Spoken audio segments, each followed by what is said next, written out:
Você lembra de alguma outra história? De quê? Da época que você era estagiário? Uma história engraçada que você pode contar? Estagiário, cara. Ou que você começou alguma coisa, né? Não necessariamente estagiário. Você sabe qual que foi a primeira história que eu contei? Eu lembrei de uma aqui, mas falei, você corre risco de eu contar a mesma. Foi... Começa, né? Eu preciso Foi relembrar. do Máquina do Esporte, talvez?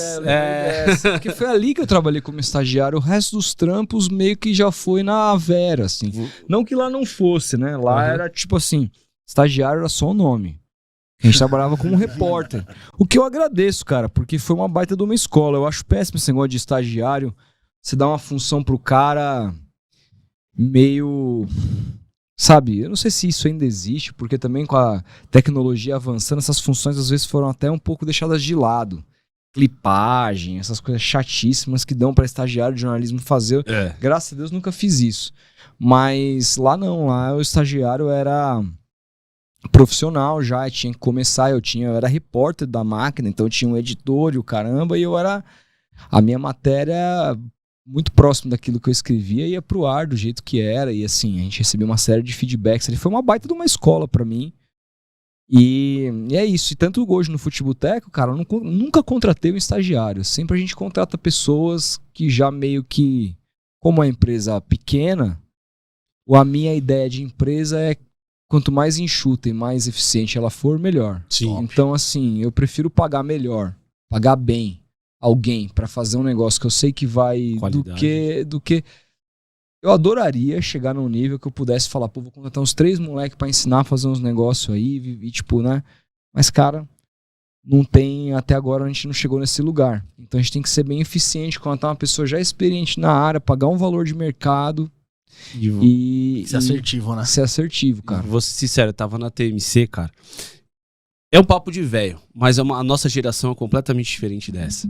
Às vezes eu vejo a molecada, óbvio, tem as exceções, mas a molecada já quer começar lá em cima e não sei até que ponto também tem isso, né, da galera querer aprender, pegar o negócio do zero e realmente fazer. Uma experiência que eu tive com...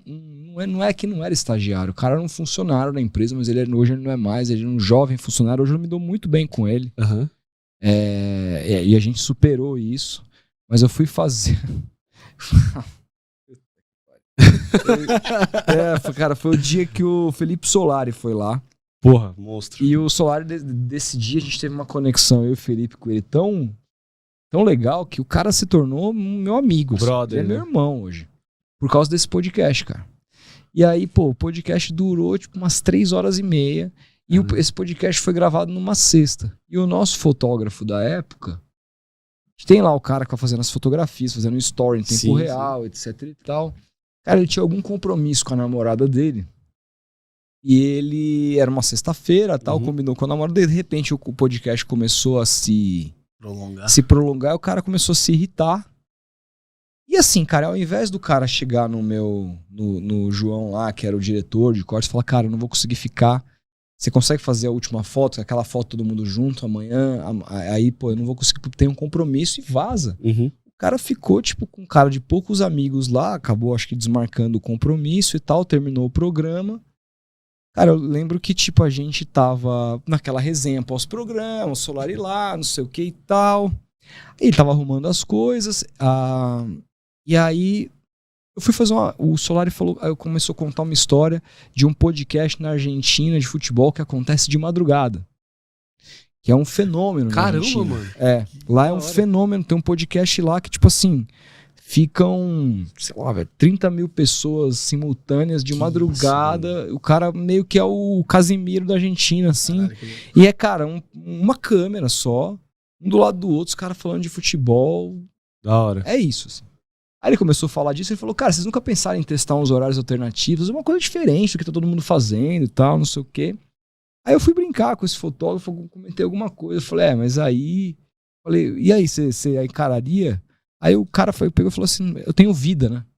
Pô, mano. Na frente do Solari, assim. Clímax. Puta clima, cara. Não precisava, assim, né? Não precisava. Aí o cara foi no banheiro e tal, não sei o quê, eu falei, deixei quieto, deixei morrer.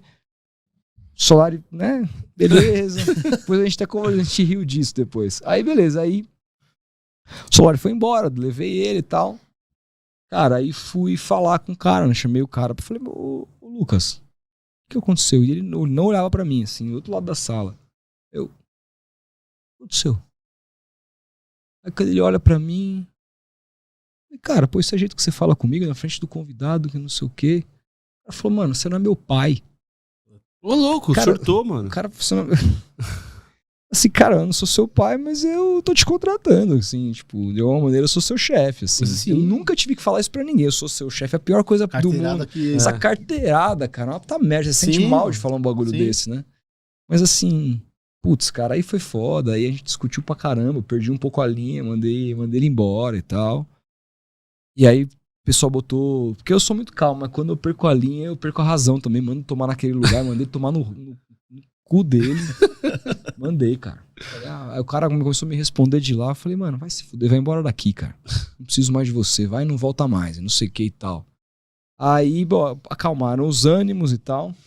E aí, tipo, pô, depois ele se desculpou e tal. Ele continuou com a gente um puta tempo ainda.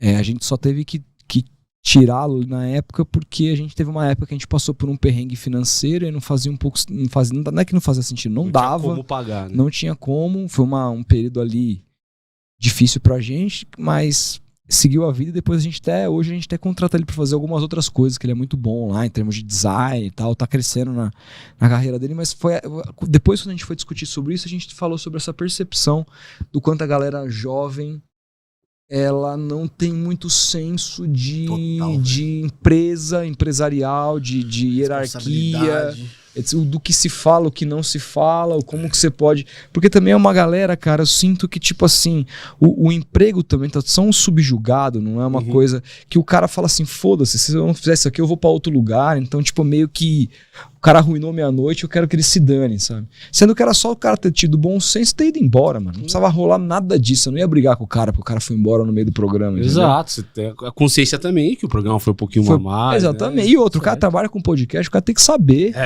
que, a não ser que seja uma coisa combinada, tipo, olha, não pode passar de 2 horas, mas não era assim, sim. Podcast às vezes vai, e não acontecia isso todo dia. Sim. Enfim. Coisas que acontecem.